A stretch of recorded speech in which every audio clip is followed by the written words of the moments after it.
سلام دانا يبصحكم زي خبركم تخاتلتنا ساعات زبلنا يوم حابريتاتات حيدنا لكم مزينا لنا فلما قن شانالنا شير لايك سبسكرايب بمقبار حابيركم ناخذ صنحون حساباتكم كتكافلونا بتحتنا نلابهم ጉዳይ ምምላሰ መዛበልቲ ተካላው መስርሕ ሒዙ በመሰረት ተስምምዕነት ከፈጸም ወደብ ሕወሓት አተሓሳሲቦም መንግስቲ ኢትዮጵያ ቀድሚና ዓሰብ ዝገብሮ ጉዕዞ ጉዳይ ምዕራብ ትግራይ መዕለብ ክረከብ ከም ዝተስማዕምዐ ተገሊጾም ኢትዮጵያ ኣብ ቀይሕ ባሕሪ ወደብ ምርካባ ዘይተርፍ ይኽብሉ ዝገለጹ ላዕለዎት ኣዘዝ ሰራዊት ኢትዮጵያ ሰራዊቶም ኣብ ተጠንቀቕ ክጸንሕ ጸዊዖም ዝብሉን ካልኦትን ኣለውና ሕዚ ድማ ናብ ዝርዝሮም ጉዳይ ምምላስ ተመዛበልቲ ተካላው መስርሕ ሒዙ በመሰረት ተስምምዕነት ክፍጸም ወደብ ሕወሓት አተሓሳሲቦም መንግስቲ ኢትዮጵያ ብዝኣተወ ውዕል መሰረት ወረርቲ ከምኡውን ኣባይቲ ህዝብና ሰይሮም ዝኣተው ሰፈርቲ ካብ መሬት ምዕራብ ትግራይ በመውፃእ ጉዳይ ምምላስ ተመዛበልቲ ተካላው መስርሕ ሒዙ በመሰረት ተስምምዕነት ክፍጸም ግቡእ ክዋፃእ ይግባእ ክብል ድማ ጸዊዕሎም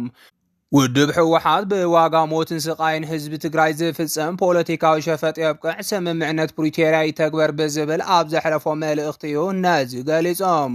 ህዝቢ ዞባ ምዕራብ ትግራይ ብሰንኪ መረበቱ ብሓይሊ ጎቢጦም ዝሓዙ ወረርቲ ሓይልታት ን5 ዓመታት ኣብ ቅዳር ኬንዳ ኮይኖም መዓልታዊ ሞትን ስቃይን የተኣናግዳሉ ዝበለ እቲ ውድብ ጀኖሳይዳዊ ኩናት ጠጠው ክብል ዝተመዛበለን ዝተሰደደን ህዝቢ ናብ መረበቱ ክምለስ ዝተፈረመ ስምምዕነት ፕሪቶርያ ብሰንኪ ኣባይ መርገጽ መንግስቲ ኢትዮጵያ ክፍጸም ኣይከኣለን ክብል ከሲሶም ህዝቢ ትግራይ መንግስቲ ኢትዮጵያ ንዝኣተወ ስምምዕነት ክትግበር ሰላሕታዊ ጀኖሳይድ ከብቅዕ ወረርቲ ሓይልታት ክወፁ ውሕስንኡ ተሓልዩ ናብ መረበቱ ክምለስ ኣብ ሞትን ስቃይን ኮይኑ እውን እንተኾነም ብትዕግስቲ ወግሐ ፀብሐ ይሓትት ኣሎም እንተኾነ ግን መንግስቲ ኢትዮጵያ ስምምዕነት ፕሪቶርያ ካብ ዝፍረም ሳልሳይ ዓመቱ ኣብ ዝደፍነሉ ዘሎ እዋን እውን እንተኾነም ብሞትን ስቃይን ህዝብና ፖለቲካዊ ኣሻጥር ኣብ ምስራሕ ተጸሚዱ ይርከብ ክብል ውድብ ሕወሓት ገሊጾም ከም ውፅኢት እዚ ኣባይ መርገጽ መንግስቲ ኢትዮጵያ እቶም ብሰናይ ድሌቱ ዘዋፈሮም ምዕራብ ትግራይ ወሪሮም ዝሓዙ ዕጡቃት ኣብ ጉዳይ ተመዛበልቲ ህዝቢ ትግራይ ንምድንጋር ዝሓዝዎ ስልቲ ጽቡቕ ይሳኽዐሎም ከም ዘሎ ብድፍረት ኣብ መድረኻት እንትዛረቡ ይስምዑለው ዝበለ እቲ ውድብ ነዚ ናይ ምድንጋር ስልቲ ከም ድኹዑ ኮይኑ ዘገልግሎም ዘሎ ድማ እቲ ብዝኾነ ይኹን ዋጋ ህዝቢ ትግራይ እሙን መገልገሊ መንግስቲ ኢትዮጵያ ንምዃን ጥራሕ ኣብ ምጉያይ ዝርከብ ጉጅለ ብሄራዊ ክሕደት ይኽብል እቲ ውድብ ገሊጾም እዚ ጉጅለ ቀደም ክብል ኣብ ስልጣን ግዝያዊ ምሕዳር ኮይኑ ብዝፈጸሞ ብሄራዊ ክሕደት ኣብ ክንዲ ምንሳሕ በቃንዛ ህዝብና እሙን መገልገሊ መንግስቲ ኢትዮጵያ ክኾን ዝገብሮ ዘሎ ምንቅስቓስ ዘሕዝን ፍጻመ እዚ መዋዕል ኮይኑ ይምዝገብ ኣሎ ኢሎም ነዚ ዝገለጸ ውድብ ሕወሓት እዚ ደጋጊሙ ትግራይ ዝብድል ዘሎ ዝበሎ ጉጅለም መሳርሒ እዞም ኣብ ልዕሊ ሉዓላውነትን ህልውናን ትግራይ ዝወፈሩ ጀኖሳይደራት ኮይኑ ይቕፅል ኣሎ ክብል ድማ ከሲሶም መንግስቲ ኢትዮጵያ ንዝኣተወ ውዕልን ጎኒ ገዲፉ ዕጡቃት ብምውፋርን ባንዳታት ብምስዓብን ኣብ ልዕሊ እቲ ምእንተ ሰላም ተጸሚሙ ዘሎ ህዝቢ ትግራይ ዝፍጸሞ ዘሎ በደል ጠጠው ክብል ይግባእ ዝበለ ውድብ ሕወሓት ዝተመዛበሉን ዝተሰደዱን ወገናትና ውሕስንኦም ተሓልዩ ናብ መረበቶም ይመለሱ ክብል ዳግም ጸዊዖም መንግስቲ ኢትዮጵያ ብዝኣተወ ውዕል መሰረት ወረርቲ ከምኡውን ኣባይቲ ህዝብና ሰይሮም ዝኣተው ሰፈርቲ ካብ መሬት ትግራይ ብምውፃእ ጉዳይ ምምላስ ተመዛበልቲ ትካላዊ መስርሕ ሒዞም ብመሰረት እቲ ስምምዕነት ክፍጸም ግቡእ ክዋፃእ ይግባእ ክብል ድማ ጻዊዒት ኣቕሪቦሎም ማሕበረሰብ ዓለም ኣደራደርቲ ሃገራትን ኣህጉራዊ ትካላትን ድማ እዚ ካብ ዝፍረም 3 ዓመቱ ኣቕፂሩ ዘሎ ስምምዕነት ፕሪቶርያ ዘለዎ ኣፈጻጽማ ክከታተሉን ዝቕጽል ዘሎ ሰላሕታዊ ጀኖሳይድ ጠጠው ክብልን እጃሞም ክዋፅኡን መንግስቲ ኢትዮጵያ ንዝኣተወ ስምምዕነት ዝጻባእ ተግባር ካብ ምፍጻም ንኽቁጠብ ክሰርሑን ይግባእ ክብል ውድብ ሕወሓት መልእኽቶም መሓላሊፎም ኢትዮጵያ ኣብ ቀይሕ ባሕሪ ወደብ ምርካባ ዘይተርፍ ይኽብሉ ዝገለጹ ላዕለዎት ኣዘዝ ሰራዊት ኢትዮጵያ ሰራዊቶም ኣብ ተጠንቀቕ ክጸንሕ ኣዚዞም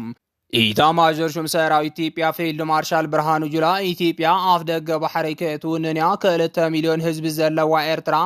ነታ በዝሒ ህዝባ ናብ 200 ሚልዮን ገጹ ዝኸይድ ዘሎ ሃገር ባሕሪ ክትከልኣ ምኽንያታዊ ኣይኮነን ክብል ብ25 ጥቅምቲ ተዛሪቦም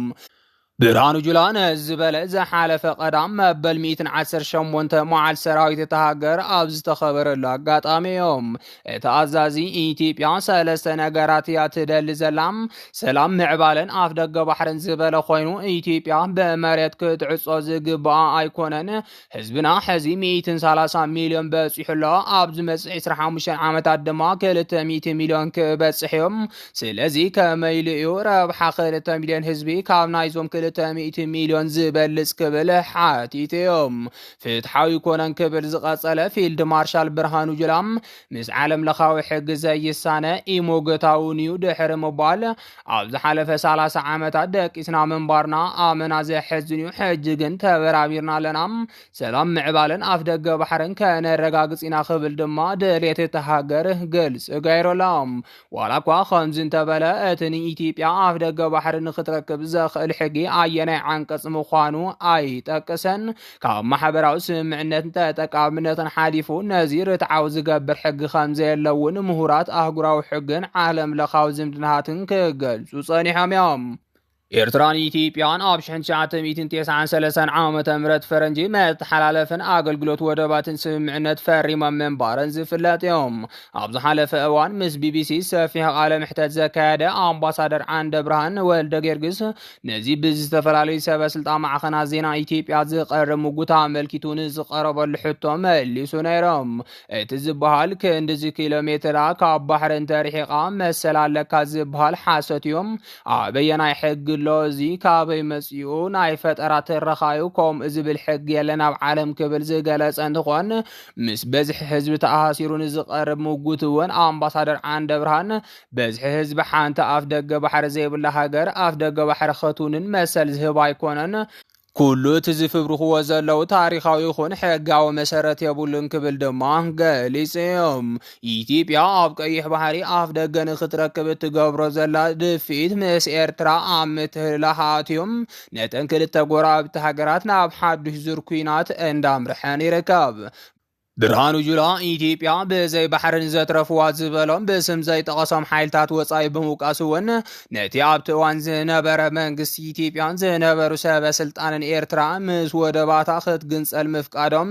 ህዝቢ ኣደናጊሮም እዮም ክብል ወቂሶም እቶም ን67 ዓመታት ሰሪሖም ብመሬት ተኸቢብና ክንተርፍ ዝገበሩና ጸላእቲ ስርሖም ቀጺሎም ኣለዎም ንሕና ጌጋ ፈጺምና ምስቲ ኤርትራ ክትግንጸል ዝገበረ መንግስቲ ተሓቢርና ክንከውን خلينا أنت خوانا جن توم كندي وننتي نايتني إثيوبيا بمريت نايم عصا أجندا توم تاريخ وسألات يوم كبله تسمع يوم بتوسخون برهان جلام قديموني إرتران جبسن تاريخ وسألات إثيوبيا خبله جالس وان من بارو يرسعان تعزز سراوي إثيوبيا زخون برهان جلام ليتات هاجرو بخامي من قد خرج جس مخانو كاب جلس انت زي تقسم حيلتات مكل خالنا خان حيل معبالنا كان كلات فن أفدق وحركنا وحسنينا خبل جنه تسمعيهم زخبركم تخاتلتنا أنا ساعات زبلنا يوم حابريتات نازي يوم يمسول نيرهم نمكتالكم كاب لبنا مسجن